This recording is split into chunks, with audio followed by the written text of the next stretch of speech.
వేదాంతదేశిక యతీంద్ర కటాక్షలబ్ధత్రయ్యంతసారమణపద్యగుణం బుధాగ్ర్యం నారాయణాద్య యతిధుర్యకృపాభిషిక్తం శ్రీరంగనాథ యతిశేఖరం ఆశ్రయామః.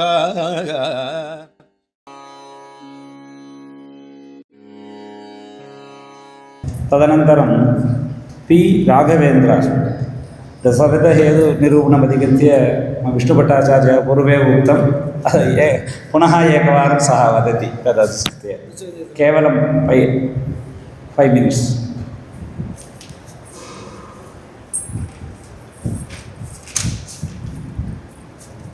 ಕೇವಲವಿಲ್ಲ ಸಂಸ್ಕೃತ ಕೇವಲ ಕೇವಲವಿಲ್ಲ. శ్రీవేంకటేశమఖిలేశమనంతమాద్యం కారుణ్యమారుధిమశేషసురైస్సువన్యం వందే సమస్తజగతాం స్థితిసృష్టిహేతుం వైఖానసాన్ మునివరాన్ భృగుకశ్యపాదీన్. నమస్సభాయి సభలో ఆసీనులైనటువంటి పీఠాధిపతుల వారికి, గురువర్యులకు నా పాదాభివందనములు. నా పేరు రాఘవేంద్ర. నేను శ్రీ వెంకటేశ్వర వేద విశ్వవిద్యాలయంలో ఆచార్య ప్రథమ వర్షం చదువుతున్నాను. నేను ఈ సభని పురస్కరించుకొని శ్రీ వైఖానస భగవచ్శాస్త్రంలో చెప్పబడినటువంటి శ్రీ శ్రీనివాసం అధికృతమైన దశవిధ హేతు నిరూపణం గురించి కొంత పరిచయమును చేయదలిచాను.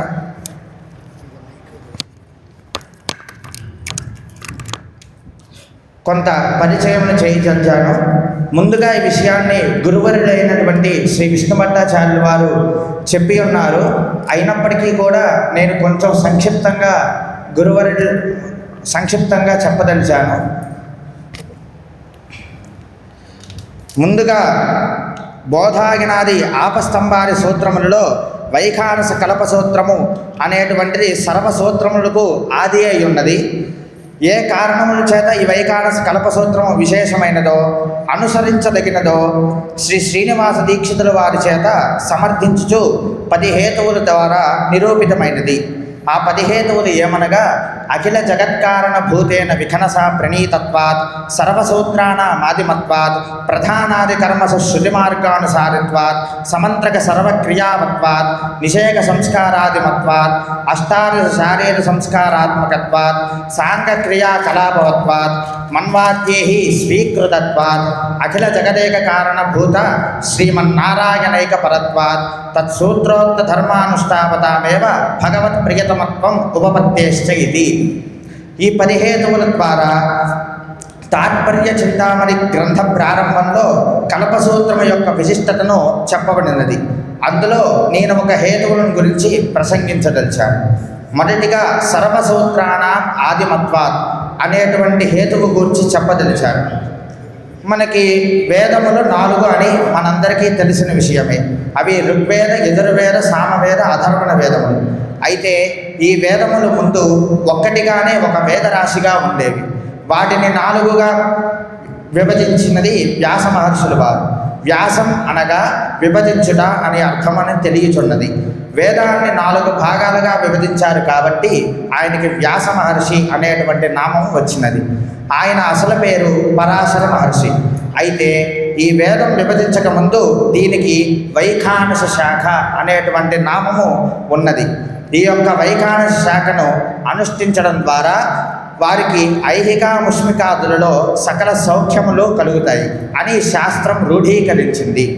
అలానే శృతియందు ముఖాదింద్రశ్చ అగ్నిశ్చ అని ఒక మంత్రం చెప్పి ఉన్నది. ఈ మంత్రం ద్వారా అగ్ని, ఇంద్రుడు పరమాత్మ యొక్క ముఖము నుండి ఉద్భవించారు. అలా ఉద్భవించినటువంటి అగ్ని లోకాన్ని భక్షించడానికి సిద్ధమైనప్పుడు పరమాత్మ ఆ అగ్నిని ఉపాసించి శాంతింపజేశారు.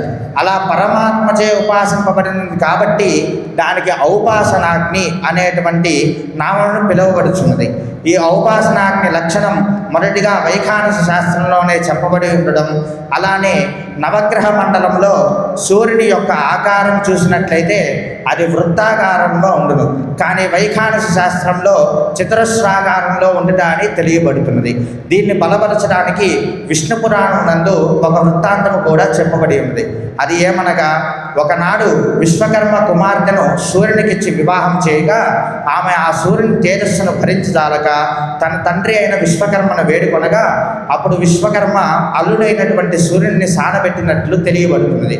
అలా సానబెట్టక ముందు ఏదైతే సూర్యుడి స్వరూపం ఉన్నదో అది చతురస్రాకారంలో ఉన్నది. ఈ వృత్తాంతాన్ని బట్టి చూసినట్లయితే వైఖానస సూత్రము అతి ప్రాచీనమైనదిగా, అలానే సర్వసూత్రాణ ఆదిమత్వాత్ అనే విధంగా విష్ణు పురాణం ద్వారా తెలియబడుతూ ఉన్నది. అలానే ఈ సూత్రములో చెప్పిన విధంగా అష్టాదశ సంస్కారాలను పొందిన ద్విజులు ఎవరైతే ఉన్నారో వారు సాక్షాత్తు శ్రీ మహావిష్ణువుతో తుల్యులుగునని, అలానే మానవులలో ఉత్తమోత్తములుగా పరిగణింపబడతారని, అలానే చతుర్వేదమును అధ్యయనం చేసిన ఎట్టి ఫలము కలుగునో ఈ వైఖానస సూత్రమును అధ్యయనం చేసినంత మాత్రాన ఆ ఫలితము కూడా కలుగునని చెప్పి పూర్వ ప్రమాణం ద్వారా తెలియబడుచు ఉన్నది. ఈ విధంగా దశవిధ హేతు నిరూపణం అనే గ్రంథం ద్వారా శ్రీ శ్రీనివాసమతులు వారు ఈ శాస్త్రం యొక్క ఔన్నత్యాన్ని ఉత్కృష్టంగా చెప్పదలిచి ఉన్నారు. ఈ అవకాశాన్ని ఇచ్చినటువంటి పెద్దలకు నా యొక్క ధన్యవాదాలు తెలియజేసుకుంటూ విరమిస్తూ మహాన్ సంతోషः.